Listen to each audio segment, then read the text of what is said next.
They don't love you, and we're going to get into it, right? But read on in Psalm 50. Seeing thou hatest instruction, this is Psalm chapter 50 and verse 17. Seest thou hatest instruction, and castest my words behind thee, when thou sawest a thief, then thou contendest with him, and hast been partakers with his adulteries. Thou givest thy mouth to evil, and thy tongue frameth deceit. Thou givest thy mouth to evil, and thy tongue frameth deceit. They tell nothing but lies. They take the covenant in their mouth and lie about it, saying you don't have to keep the law. The law's done away with. Mary was a virgin. You name it, they lie about it. Thou sittest and speakest against thy brother. Thou slanderest thine own mother's son. That's how you know it's talking about Esau, right? He slanders his own mother's son, his own brother. He slanders Jake. He's a slanderer, false accuser, right? Read on in there. These things hast thou done, and I kept silent. These things have they done, and the Lord hasn't done anything about it yet. He's kept silent, right? Thou thoughtest that I was altogether such as one as thyself. Right, they think that God's with them. They think that they're on the same page with God. They think they go in the church and God's with them, and they're holy. And He's saying, thou thoughtest that I was altogether such as one of thyself. You thought I was with you. You thought I got down with what you were doing, right? Read on. But I will reprove thee. What? But I will reprove thee. That's key, let's remember that. I will reprove thee, right? And set them in order before thine eyes. Right, so he's going to set the children of Israel in order before your eyes after he reproves you, right? Is that... Now consider this. Ye that forget Yahawah, lest I tear you in pieces, and there be none to deliver. Right, none to deliver them when they get put in pieces, man. None to deliver them. So he's going to reprove these wicked, and then set us in order before their eyes. Remember, he's going to reprove them, right? Let's show you, and we already proved this is talking about Esau, because he slanders his own mother's son, right? So let's show you another name for Esau's people, right? Zechariah chapter 3 and verse 1. And he shewed me Joshua the high priest standing before the angel of the Lord, and Satan standing at his right hand. And who? And Satan standing at the right hand to resist him. To resist him, right? To trouble him, just as we read, right? And the Lord said unto Satan, the Lord rebuke thee. The Lord what? The Lord rebuke thee. Now, did we not just read that he said, I will reprove you? And then, what did he say? I'm going to set them in order before their eyes? Read on. The Lord rebuke thee, O Satan. Who? O Satan. Who? O Satan. Read on. Even the Lord that had chosen Jerusalem rebuke thee. Is not this a brand plucked out of the fire? Right.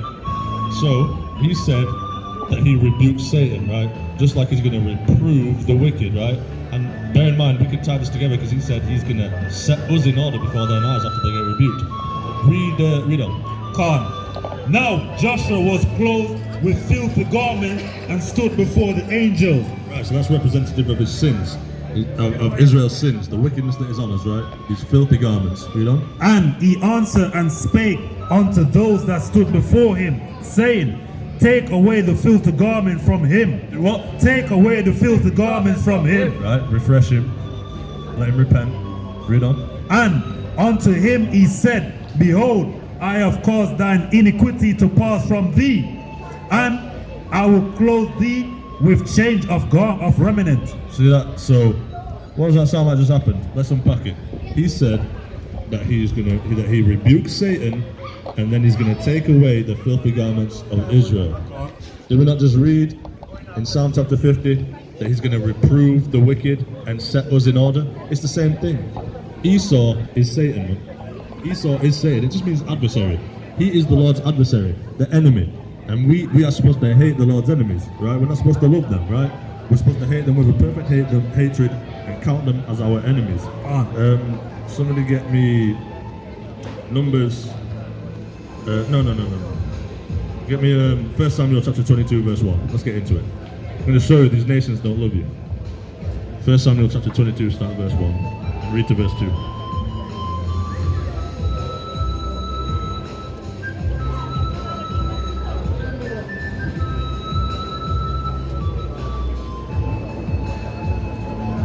Samuel 22 and verse 1. David therefore departed hence and escaped to the cave Abdullam. And when his brethren and all his father's house heard it, they went down hither to him. Right, it's like that's all I need. Jump to verse 6 though. So David, basically what's happening here is David is on the run from Saul. Saul is seeking David's life. If you read Samuel, you know this story. Saul is seeking David's life, and he's on the run hiding from Saul, right? Now read verse 6. Verse 6. When Saul heard that David was discovered, and the men that were with him, now Saul abode in Gibeah under a tree in Ramah, having his spear in his hand, and all his servants were standing about him. Then Saul said unto his servants that stood about him, Right, so Saul's about to speak to his servants. Let's see about those. Hear now ye Benjamite. You? Hear now ye Benjamite. Right, so these servants in question are Benjamites. Benjamites are from the tribe of Benjamin, Israelites, right? So just establish it, because I'm going to need this point. These servants are Israelites, right? Read on. Khan. Will the sons of Jesse give every one of you field and vineyards, and make you all captains of thousands and captains of hundreds, that all of you have conspired against me, and there is none that sheweth me that my son had made a league with the sons of Jesse. Right, And so because no one ever told Saul that his son had made a league with David, he was threatening to kill these servants. Read on. And there is none of you that is sorry for me, or shew it unto me that my son had stirred up my servant against me to lie in wait as at this day. Then answered Doeg the Edomite. Who? The Edomite. Right. So Which- Doeg the Edomite, he answered. Read on. Which was set over the servants of Saul, and said, I saw the son of Jesse coming to Nob, to Amalekite, the son of Atibub. Right, so Doeg was quick to give David up. Told him where he'd seen him. Could have kept it to himself, but he didn't. You know, everyone knew David was a righteous man, but he didn't keep it to himself. He was quick to give David up. Read on. And he inquired of the Lord for him, and gave him victuals, and gave him the sword of Goliath the Philistine. Then the king sent to call Amalek, the priest, the son of Atubub, and all his father's house, the priests that were in Nob, and they came all of them to the king. And Saul said, Hear now, thou son of Atub. And he answered, Here I am, my lord. And Saul said unto him, Why have ye conspired against me, thou and the son of Jesse, in that thou hast given him bread and a sword, and had inquired of God for him, that he should rise against me to lie in wait as at this day. Right, so he's accusing him of conspiring against him, right? Keep reading, we're going to get into it. So Saul is accusing this man of conspiring against him.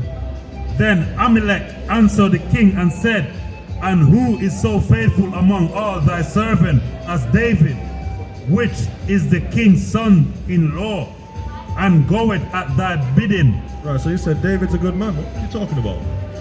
What are you talking about? David's a good man. Who's been as faithful? Read on. And is honorable in thine house. Did I then begin to inquire of God for him? Be it far from me. Let not the king impute anything unto his servant, nor to all the house of my father. For my servant knew nothing of all this, less or more. So he said, Saul, please, I'm begging you, don't do nothing to us. We didn't know. I'm telling you, we didn't know about this. Right? I'm telling you the real deal. We didn't know. So please don't do nothing to your servants, right? Read on.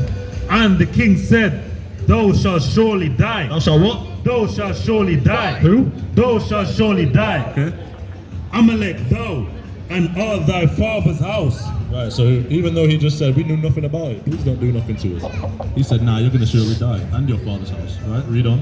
And the king said unto the footmen that stood about him turn and slay the priests of the Lord, because their hand also is with David, and because they knew when he fled and did not shew it to me. Right, see that? So he's telling these servants who we already established were Israelite men, right? Benjamites, to kill these other Israelite men. What did they say? But the servants of the king would not put forth their hand to fall upon the priests of the Lord. See that? So they said, no, we can't do this. We're not going to kill our brothers, right? Let's see who stuck his hand up and said, I'll do it. I'm down. I've been waiting for this. Read on. And the king said to Doeg, turn thou and fall upon the priests. And Doeg the Edomite turned, and he fell upon the priests. Whoa. So these Israelite men refused. Doeg was like, well, shit, I'll do it. Give me the sword. Tell me when. Read on. And he fell upon the priests and slew on that day 75 persons that did wear a linen ephod. See that? So nobody wanted to kill these other Israelite men. Doeg was so down. He said, tell me when. They don't love you. They don't love you. Your own people do. Well, we're a bit messed up today, but you want to get love from your own people. These other nations, they be so quick to kill you as soon as they get the chance. Obviously, while he was in subjection to Saul, he's not going to step out and kill Israelites, but he was probably waiting for the day that he got to just put some Israelites to death, right? Because they don't love you. These other nations hate you. Right. Somebody get me Deuteronomy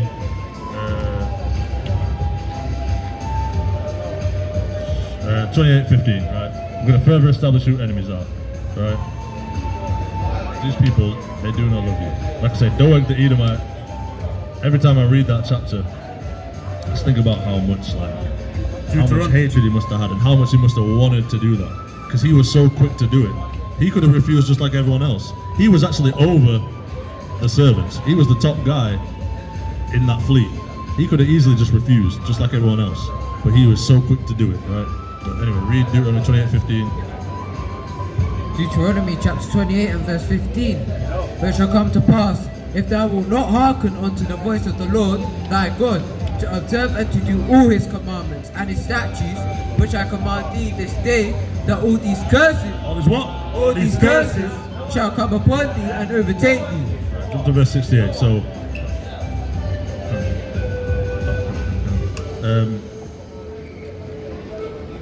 So all these curses will come upon us if we don't obey the Most High. Now, if you've been around, this is Hebrew 101. You already know this, but I just wanted to establish that before we read 68, right?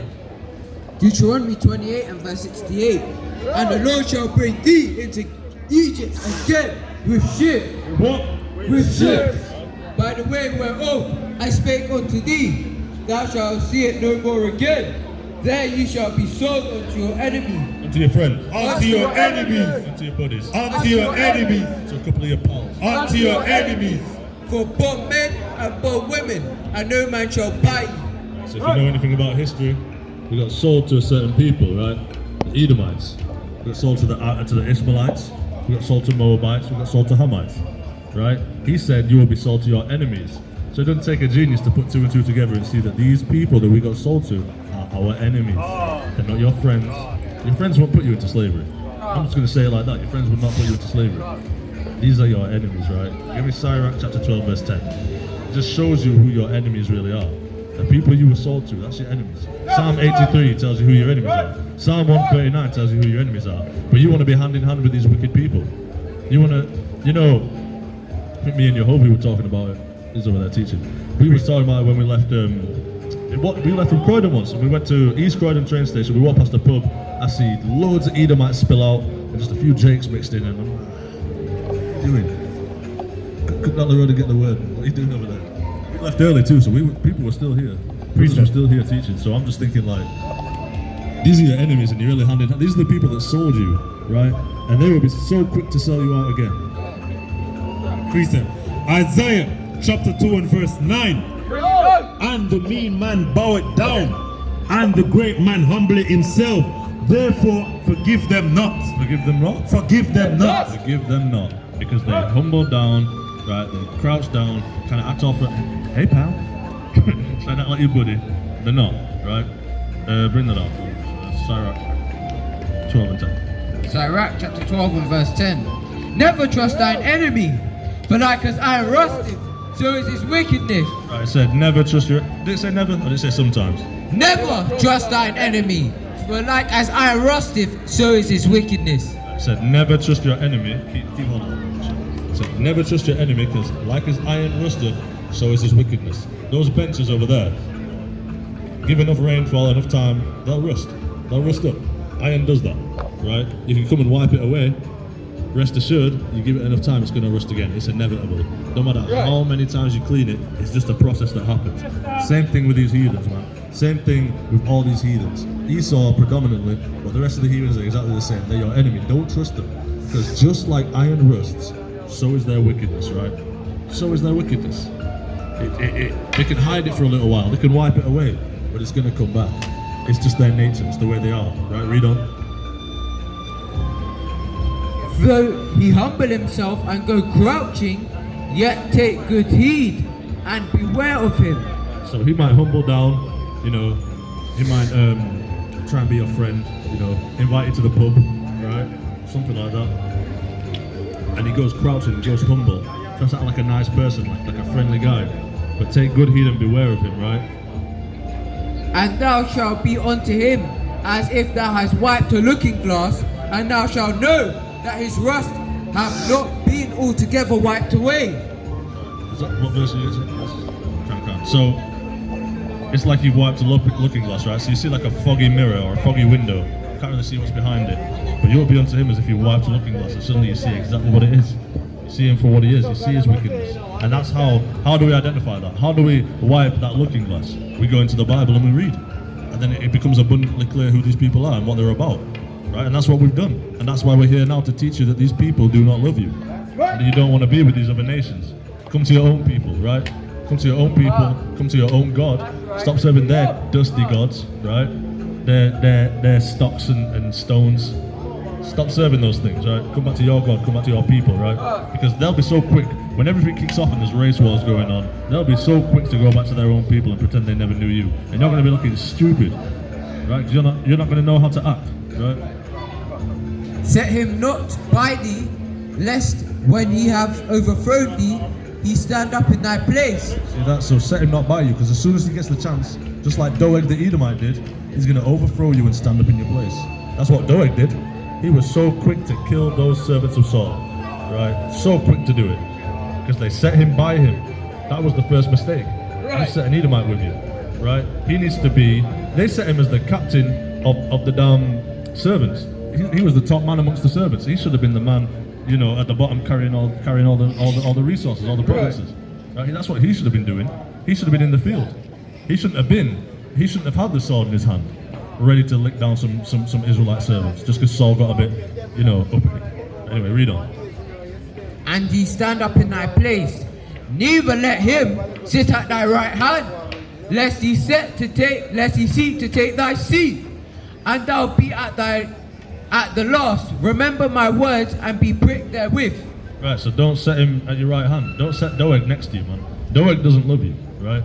So he's gonna overthrow you, right? And you're gonna be pricked with the words, meaning you're gonna remember that you were told about this.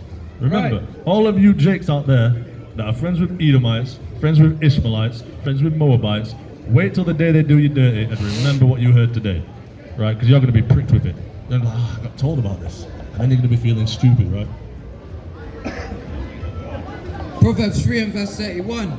Envy thou not the oppressor, and choose none of his ways. That's the spirit. That's the spirit. Because that's what's next.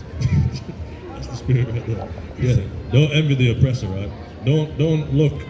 Get me Don't look at the great success they have, the riches they have. Don't look at all these things and envy them, right? Because then you're going to choose his ways. Because no rich man has gotten rich ethically. There's no billionaire, millionaire that's rich in an ethical way. So if you envy that, these oppressors, you're going to start choosing his ways, doing the things that he does in order to get to that position. So that's just inevitable. So don't envy the oppressor. Don't choose his ways, right?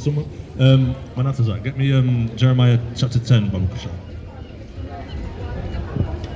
Isaiah chapter 14 and verse 20. Thou shalt not be joined with them in burial, because thou hast destroyed thy land and slain thy people. The seed of evildoers shall never be renowned.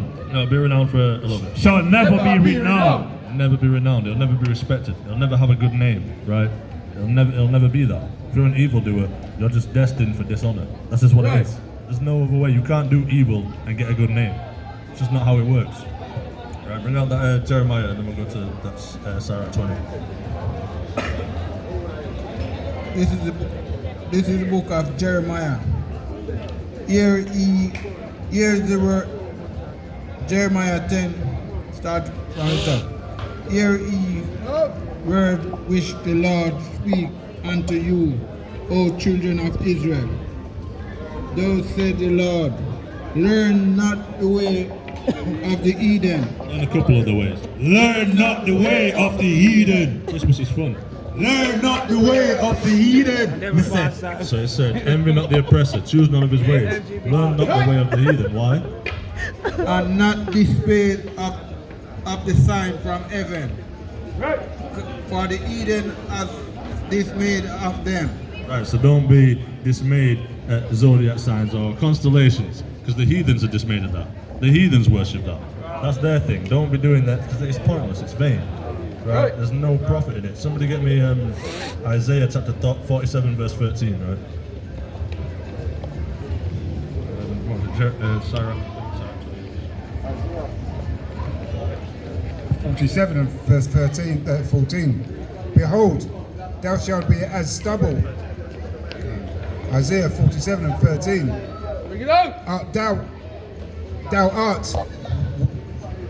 Thou art wearied in the multitude of thy counsels. So you're made weak and vulnerable and weary in the multitude of this advice that you get, right? This advice that especially our women get from certain, a lot of the time it's Edomite spiritualists and stuff, but let's see what it's talking about.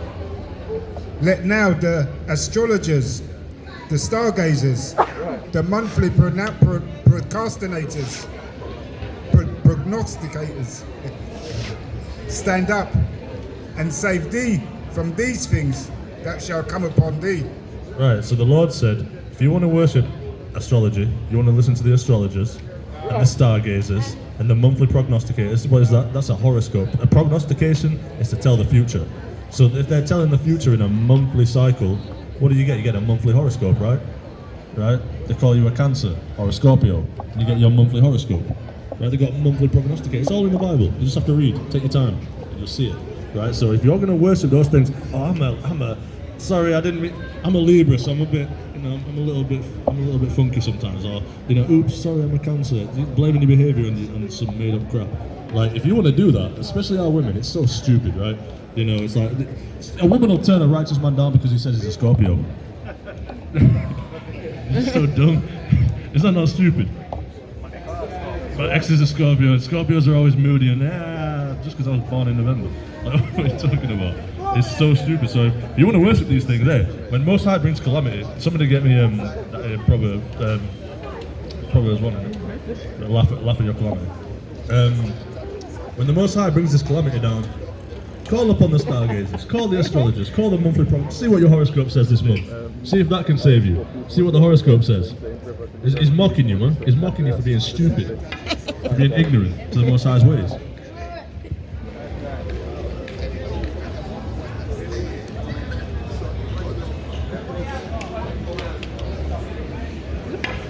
Proverbs chapter 1 verse 24. Because I have called and ye refused, I have stretched out my hand, and no man regarded, but ye have set at naught all my counsel. Right, so we tell you that astrology is stupid. Tell you that stargazing is stupid. Tell you that monthly prognostication, monthly horoscopes is stupid. Tell you that Islam is stupid. Tell you that Hinduism is stupid. Tell you that Buddhism is stupid. Tell you Christianity is stupid. Tell you Judaism is stupid. Tell you spirituality, not according to the Bible, is stupid, right? Tell you all these things. Tell you Egyptology is stupid. Kemetism is stupid. We tell you all of these things. We give you this counsel. we give you the reproof of the Lord, right? Not of our own our own reproof. This is the reproof of the Lord. We're just here to do the service, man. And we give you this reproof, and you set it all at naught, right? You set his counsels at naught. You have none of his reproofs. So let's see what he says. And would none of my reproof. I also would laugh at your calamity. I will mock when your fear cometh. So he's gonna laugh at your calamity when you're there shouting out. That's good. Stop right there. Stop right there. No, we don't want it. What is it? What is that? We don't want that. We don't want that. I don't want it. Precept. We don't want that. Just move on. Anyway. Yeah, he's gonna laugh when the calamity comes. When you're screaming out to the Most High saying, I just didn't know what you did because you had none of the reproof. He's gonna laugh at you. He's gonna laugh at your calamity and mock when you fear coming. When you're terrified and you're calling, God, please save me. Why won't you save me? He's just gonna be up there laughing his ass off having a good old time because you didn't want to listen. Read on. When your fear cometh as desolation, and your distraction cometh as a whirlwind, when distress and anguish cometh upon you.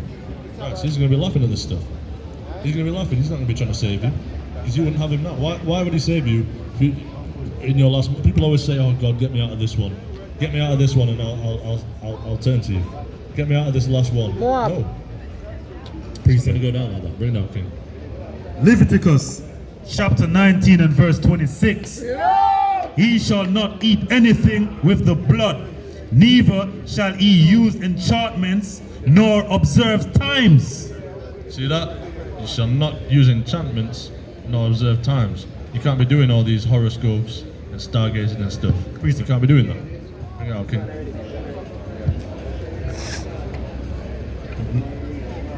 Numbers chapter 23 and verse 23. Surely there is no enchantment against Jacob, neither is there any divination against Israel. According to this time it shall be said to Jacob and of Israel, what had God wrought? See that? So there's no... break that down, man.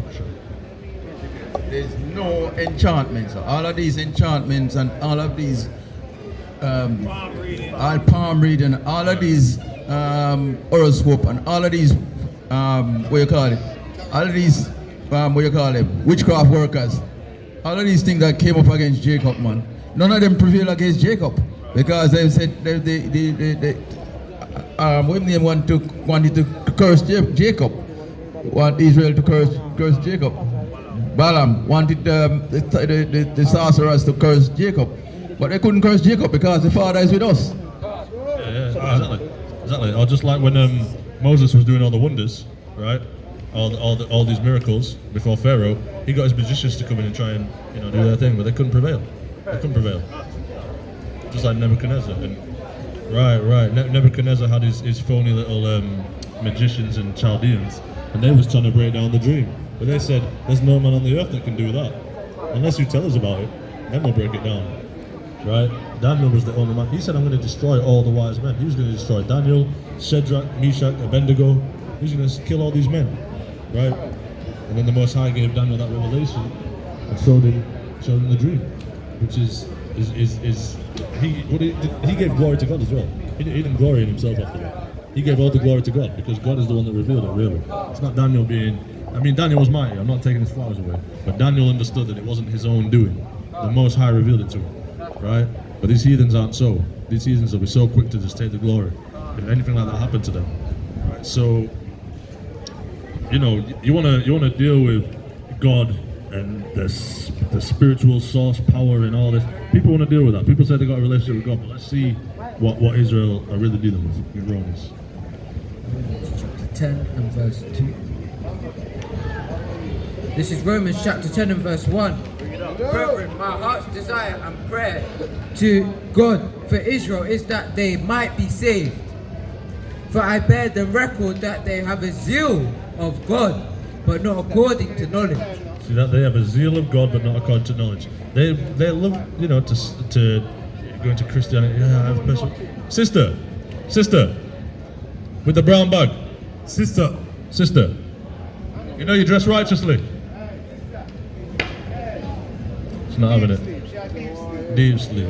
Deep sleep. Serious Walking Dead. Deep sleeping. Right. So yeah, they have a zeal for God. They want to say they got a personal relationship with God, but really they don't show that. They don't actually. It's not according to knowledge. It's just according to it sounds good, and they want to serve God or whatever. But it's not according to knowledge. They don't understand how to serve God, right? Bring out that John. John 4:22. He worship ye know not what. We know what we worship, for salvation is of the Jews. See that? You don't know what you worship. You don't know what you worship. When you go to church, you're actually worshipping a pantheon of different gods. You know that? You're actually worshipping wood, the cross. You're worshipping. Look at the Pope's hat. That's Dagon, the fish god. Look at the Pope's coat of arms. It's covered in idols. You just need to know what you're looking for. You'll see idols, right? You worship Janus, right? Is what? Nimrod, right? You worship Nimrod. You worship all these gods in church, and you don't realize it. But you say you're worshiping the Most High God. No, you're not. You're not worshiping Him. We know what we're worshiping because salvation is of the Jews, man. Right, so bring out that Acts. Acts chapter 17 and verse 22. Then Paul stood in the midst of Mars Hill and said, Ye men of Athens, I perceive that in all things ye are too superstitious. For as I passed by and beheld your devotions, I found an altar with this inscription, to the unknown God, whom therefore ye ignorantly worship. Right, so Paul's passing through Athens and he gets to Mars Hill, right? And he's speaking to these Israelite men who have an inscription on a stone saying, to the unknown God, right? Who they ignorantly worship. What is he going into? It's because these men didn't know Yahawah, right? They were living in Greece, in Athens, living like, amongst the Gentiles, but they understood, because the Greeks, they have a God for the sky, a God for the sea, a God for fire, a God for this, a God for that. They understood that there was a creator that made everything. They understood there was a one God of all things, right? These men didn't know Yahawah, but they understood that there was a God up there who created everything. They didn't know who He was, but that's why they call Him the unknown God, who you ignorantly worship. They worship this unknown God, right? Let's see what Paul does. Paul's tough. Yahawah that made the world and all things therein, seeing that He is the Lord of heaven and earth, dwelleth not in temples made with hands. Right, so you said, this God that you're ignorantly worshipping, the God that you know exists, that created everything, the one God, that's Yahawah. But guess what? He doesn't dwell in temples, right? That's not how you're operating wrong. You're worshipping Him ignorantly, because it's not according to knowledge. Romans chapter 10. You don't worship Him according to knowledge, right? This is Acts chapter 7 and verse 48. Howbeit the Most High dwelleth not in temples made with hands. As saith the prophets, Heaven is my throne and earth is my footstool. What house will you build me, saith the Lord? Or what is the place of my rest? See that? The Most High doesn't dwell in temples made with hands. So when you go to church and you're calling it the house of God, read the book of Acts. You see that that's not quite the case. It's not the house of God, right? It doesn't dwell in temples made with hands. You can't make a temple for God. He's not Zeus, right? He's not Apollo. You can't make a temple for Him. That's off, right? There's one temple, and that's in Jerusalem, right? We're going to get that built up one day. Soon, Lord willing. Bring that out, King. 1 Corinthians chapter 3 and verse 16. Know ye not that ye are the temple of God, and that the Spirit of God dwelleth in you? See that? So, we are the temple of God, and His Spirit dwells in us. He doesn't dwell in the building. So wherever we go, that's where church is, right? It's not in a building. So, the Spirit of God dwells in us. He doesn't dwell in buildings, right? You don't go to church to go and kind of get close to God. No, you need to do it right where you stood, right where you lay. That's where you need to be getting close to God, because He dwells in you, not in temples made by hands. Just like we was reading in Acts 17. The unknown God, they called Him. This is Matthew chapter 18 and verse 20. For where 2 or 3 are gathered together in my name, there I am in the midst of them. See that? So where 2 or 3 are gathered, here, there He is in the midst. That's church, when we're gathered. It's not where we are, right? It's when we are, when we're all together, right? That's what church is, right? I'm going to close out in a second, but I just want to get...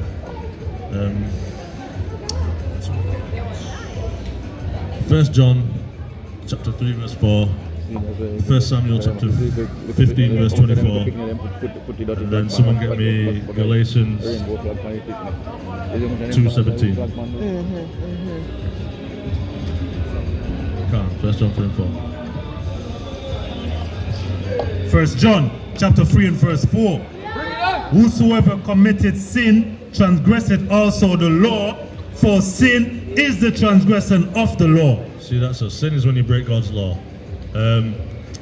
Drop those presets. I'm gonna close out now. Give it to our next mighty speaker. So if you have to stop sinning, right? And we know that sin is bad, and sin is breaking the law. It just simply means stop breaking the law. It's as simple as that. You can't get around it. I don't care what Paul said. You don't understand Paul. So we're gonna close out. Let our next mighty speaker come up. I'm gonna say Barakata Yahawah, Barakata Yahawashi, Barakata Yahawah, Barakata Yahawashi, Emmanuel, Shalom, Kwame Yasharahla, Kwame Yasharahla.